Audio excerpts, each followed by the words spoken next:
সংস্কার একটি গণতান্ত্রিক প্রক্রিয়া, এটা কেউ একা করতে পারে না। দেশের সংস্কার হবে সংসদে, এমন মন্তব্য করেছেন বিএনপির স্থায়ী কমিটির সদস্য আমির খসরু মাহমুদ চৌধুরী। অর্থনৈতিক, রাজনৈতিক ও সামাজিক সংস্কারের প্রয়োজনীয়তার কথাও বলেন তিনি। আশিকুল আলম জানাচ্ছেন বিস্তারিত।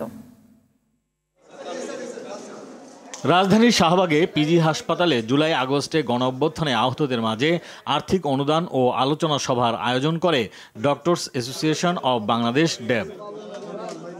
অনুষ্ঠানে প্রধান অতিথির বক্তব্যে বিএনপির স্থায়ী কমিটির সদস্য আমির খসরু মাহমুদ চৌধুরী বলেন, রাজনীতিবিদদের উদ্দেশ্য খারাপ থাকলে সংস্কার টিকবে না। সংস্কারের মালিকানা জনগণের। আগামী দিনে রিফর্মের যদি কোনো পরিবর্তন হতে হয়, সেটা ডেমোক্রেটিক প্রসেসের মাধ্যমে, কারেকশনের মাধ্যমে, ফিল্টারেশনের মাধ্যমে চলমানভাবে রিফর্ম চলতে থাকবে। রিফর্ম কারো কোনো মালিকানার কিছু নাই। রিফর্মের মালিক হচ্ছে বাংলাদেশের জনগণ। কিন্তু রিফর্ম হতে হবে সংসদে। রিফর্মের গল্প আমাদের সাথে করবে না। আলোচনায় দলটির জাতীয় স্থায়ী কমিটির সদস্য ডাক্তার AZM জাহিদ হোসেন বলেন, সংস্কারের জন্যই সব দলের সমর্থনে 27 দফা 31 দফায় রূপ পেয়েছে। কোনো অবস্থাতেই ভাববেন না যে আজকে আমরা আমাদের কাঙ্ক্ষিত লক্ষ্যে পৌঁছেছি।